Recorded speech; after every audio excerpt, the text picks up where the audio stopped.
Om Shanti. Spark audio book का नाम है प्रश्न और उत्तर, पार्ट 8। प्रश्न: किस लगन के आधार पर विघ्नों की समाप्ति स्वतः हो जाती है? उत्तर: एक बाप दूसरा न कोई। इसी लगन में मगन रहो तो विघ्न टिक नहीं सकता। विघ्न है तो लगन नहीं। विघ्न भल आए लेकिन उसका प्रभाव न पड़े।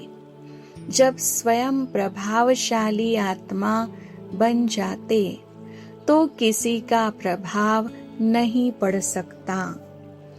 जैसे सूर्य को कोई कितना भी छिपाए तो छिप नहीं सकता, सदा चमकता रहता है। ऐसे ही प्रभावशाली आत्माओं को कोई भी प्रभाव अपने तरफ खींच नहीं सकता।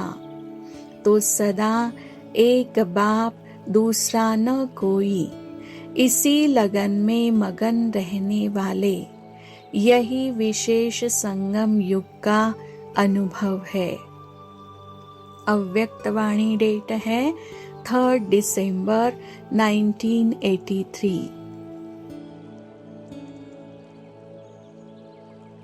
अगला प्रश्न: सदा अपने को श्रेष्ठ पाठधारी आत्माएं है ऐसा अनुभव करते हो? उत्तर: श्रेष्ठ ते श्रेष्ठ कौन? बाप। और बाप के साथ पाठ बजाने वाले क्या हुए? विशेष पाठधारी। ऊंचे ते ऊंचे बाप के साथ पाठ बजाने वाली श्रेष्ठ आत्माएं है। यही सदा याद रहे। कोई कितना भी कई जन्म पुरुषार्थ करे, लेकिन आप जैसा ऊंच पाठधारी नहीं बन सकता। महात्मा बन सकते, धर्म पिता बन सकते, वह मैसेंजर है, आप बच्चे हो। कितना रात दिन का फर्क है। ऐसे अपने श्रेष्ठ भाग्य को सदा स्मृति में रखते हो। वह कभी भूलता, कभी याद रहता। जब है ही बच्चे तो भूल कैसे सकता? अविनाशी वर्षा प्राप्त होता है तो याद भी अविनाशी रहेगी। घर बैठे बिना मेहनत के बाप ने स्वयं आकर अपनी पहचान दी और अपना बनाया। आप लोग तो भटकते रहे, परिचय ही नहीं था, यथार्थ रूप का मालूम ही नहीं था। जिसको आया उसको ही बाप मान लिया। बड़ा भाई बाप समान हो सकता है, लेकिन भाई से कोई वर्षा नहीं मिल सकता। पहचान न होने के कारण ढूंढते रहे। बाप ने जब परिचय दिया तब पाया। तो ऐसे खुशी के खजाने में सदा खेलते रहो। मिट्टी से कभी नहीं खेलना। छोटे कुल के बच्चे मिट्टी से खेलते हैं। रॉयल बच्चे मिट्टी से नहीं खेल सकते। वह तो सदा रत्नों से खेलेंगे। अव्यक्त वाणी डेट है 3 दिसंबर 1983।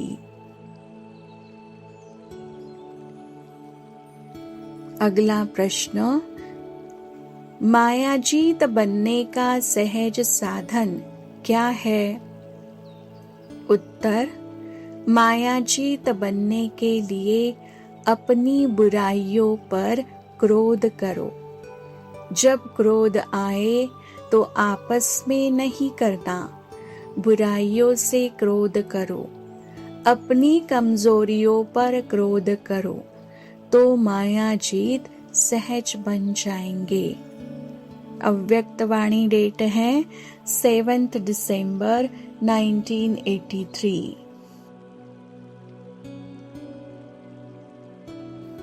अगला प्रश्न, गांव वालों को देख बाप दादा विशेष खुश होते हैं, क्यों?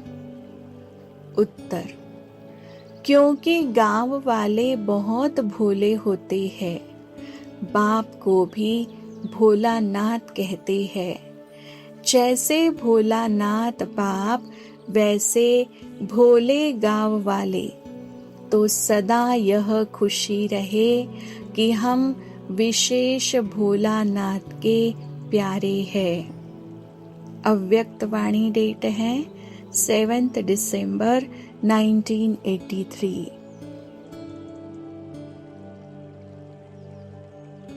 अगला प्रश्न, सेवा का सहज साधन अथवा सर्व को आकर्षित करने का सहज साधन व पुरुषार्थ कौन सा है?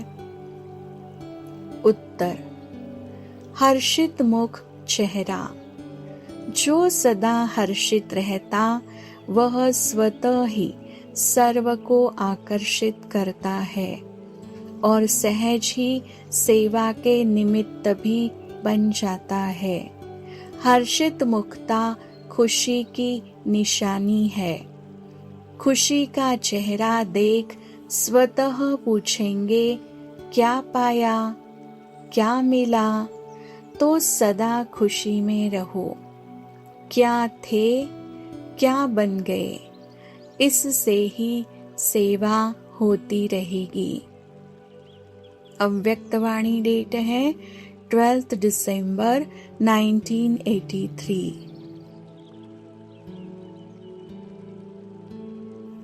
अगला प्रश्न, तिलक का अर्थ क्या है?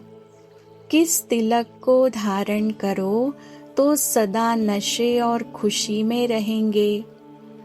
उत्तर, तिलक का अर्थ है स्मृति स्वरूप।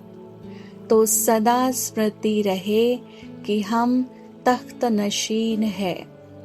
हम वह सिखी लधी आत्माएं हैं जो प्रभु तख्त के अधिकारी बनी है। इस तिलक को धारण करने से सदा खुशी और नशे में रहेंगे। वैसे भी कहा जाता है तख्त और बख्त। तख्त नशीन बनने का बख्त अर्थात भाग्य मिला तो सदा श्रेष्ठ तख्त और बख्त वाली आत्माएं है।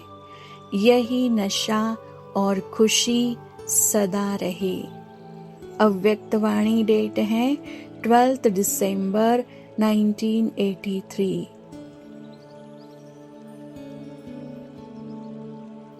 अगला प्रश्न, संगम युग की कौन सी विशेषता है जो सारे कल्प में नहीं हो सकती?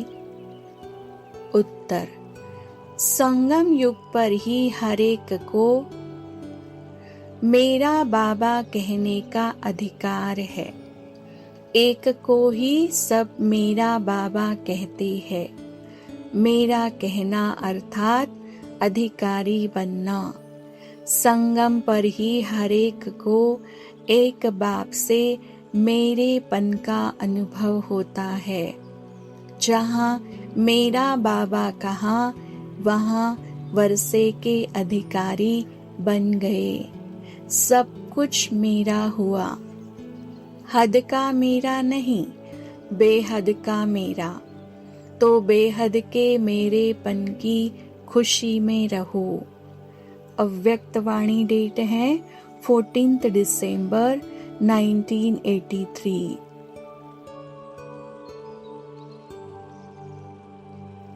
अगला प्रश्न, समीप आत्मा की मुख्य निशानी क्या होगी?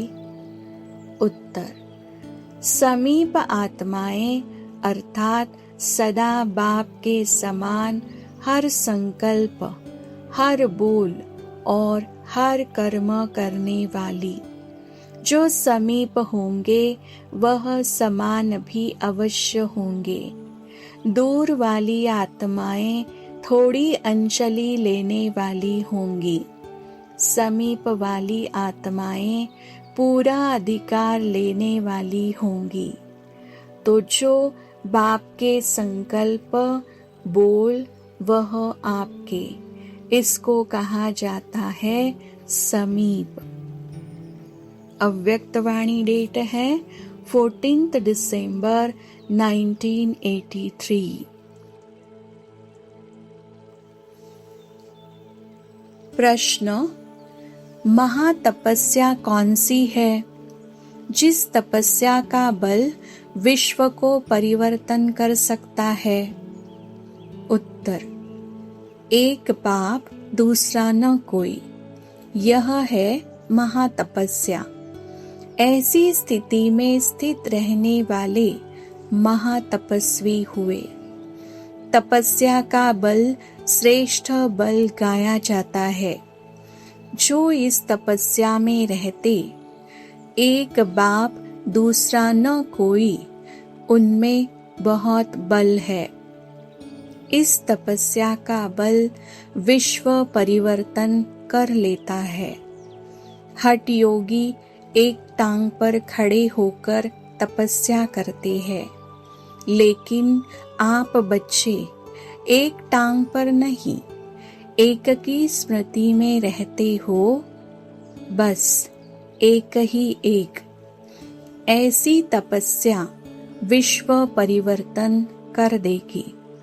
तो ऐसे विश्व कल्याणकारी अर्थात महान तपस्वी बनो। अव्यक्त वाणी डेट है 19 दिसंबर 1983। अगला प्रश्न, किसी भी बात की उलझन मन में उलझन पैदा न करे, उसका साधन क्या है? उत्तर, समर्थ बाप को सदा साथी बनाकर रखो, तो कैसी भी उलझन वाली बात में मन उलझन में नहीं आएगा। बड़ी बात छोटी, पहाड़ भी राई हो जाएगा। बस सदा याद रहे कि मेरा बाबा, मेरी सेवा, जो बाप का सो मेरा, जो बाप का कर्म वह मेरा कर्म, जो बाप के गुण वह मेरे गुण। गुण, संस्कार, श्रेष्ठ कर्म जब सारी प्रॉपर्टी के मालिक हो गए, जो बाप की वह आपकी हो गई, तो सदा खुशी रहेगी। कभी भी कोई उलझन मन को उलझाएगी नहीं। अव्यक्त वाणी डेट है 18 जनवरी 1984।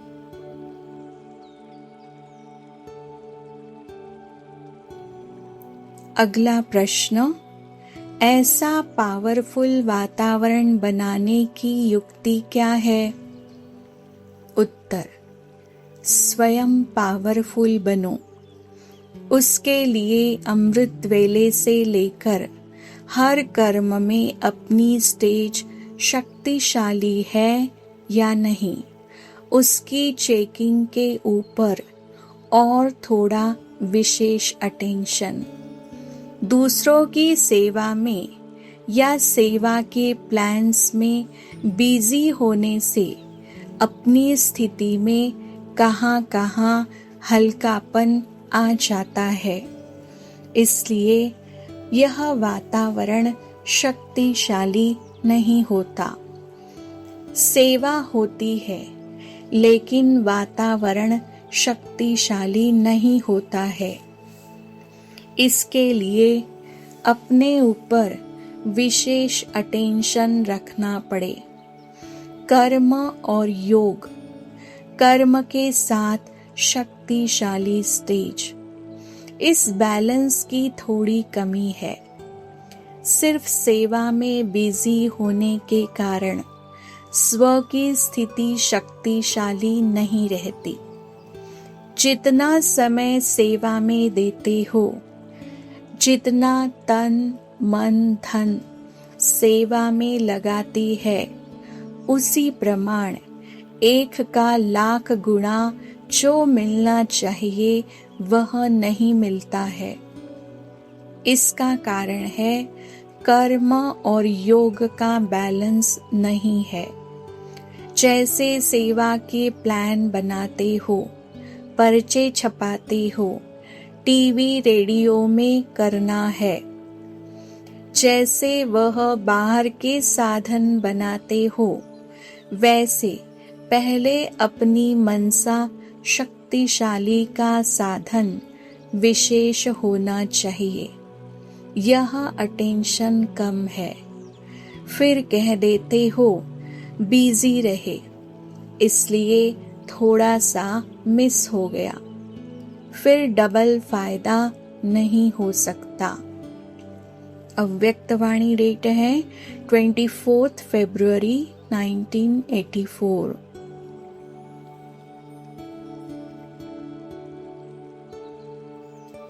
अगला प्रश्न, कई ब्राह्मण आत्माओं पर भी इविल सोल्स का प्रभाव पड़ जाता है, उस समय क्या करना चाहिए? उत्तर, इसके लिए सेवा केंद्र का वातावरण बहुत शक्तिशाली सदा रहना चाहिए और साथ अपना भी वातावरण शक्तिशाली रहे। फिर यह इविल स्पिरिट कुछ नहीं कर सकती है। यह मन को पकड़ती है। मन की शक्ति कमजोर होने के कारण ही इसका प्रभाव पड़ जाता है। मानो कोई कमजोर है और उसके ऊपर प्रभाव पड़ भी जाता है, तो शुरू से पहले ही उसके प्रति ऐसे योगयुक्त आत्माएं विशेष योग भट्टी रख करके उसको शक्ति दे, और वह जो योगयुक्त ग्रुप है वह समझे कि हमको यह विशेष कार्य करना है। जैसे और प्रोग्राम होते हैं, वैसे यह प्रोग्राम इतना अटेंशन से करे, तो फिर शुरू में उस आत्मा को ताकत मिलने से बच सकती है। भले वह आत्मा परवश होने के कारण योग में नहीं भी बैठ सके, क्योंकि उसके ऊपर दूसरे का प्रभाव होता है, तो वह भले ही न बैठे, लेकिन आप अपना कार्य निश्चय बुद्धि हो करके करते रहो, तो धीरे धीरे उसकी चंचलता शांत होती जाएगी। वह इविल आत्मा पहले आप लोगों के ऊपर भी वार करने की कोशिश करेगी, लेकिन आप समझो यह कार्य करना ही है, डरो नहीं, तो धीरे धीरे उसका प्रभाव हट जाएगा।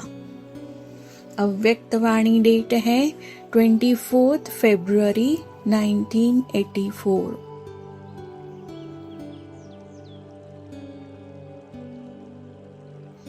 अगला प्रश्न, सेवा केंद्र पर अगर कोई प्रवेशता वाली आत्माएं ज्ञान सुनने के लिए आती है, तो क्या करना चाहिए?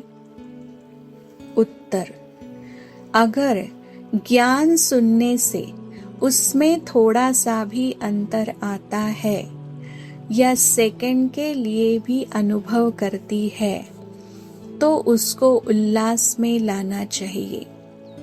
कई बार आत्माएं थोड़ा सा ठिकाना न मिलने के कारण भी आपके पास आती है, बदलने के लिए आया है, या वैसे ही पागलपन में जहाँ रास्ता मिला आ गया है यह परखना चाहिए, क्योंकि कई बार ऐसे पागल होते हैं जो जहाँ भी देखेंगे दरवाजा खुला है वहाँ जाएंगे, होश में नहीं होते हैं।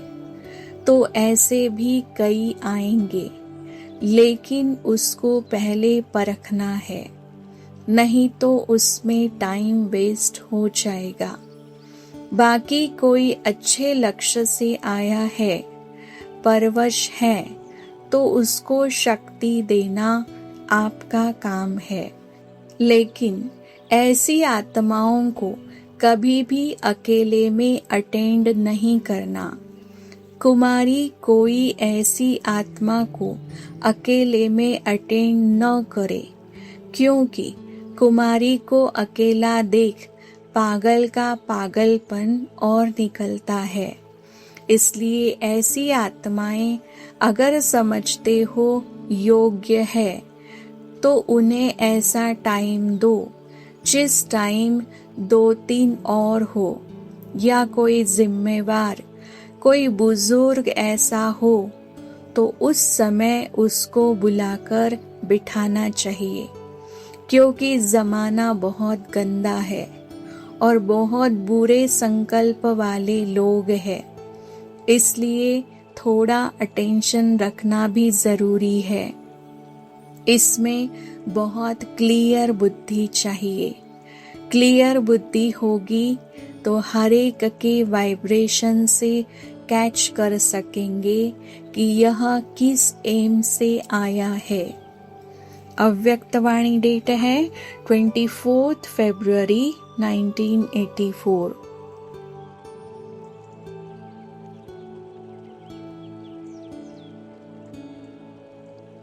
अच्छा, ओम शांति।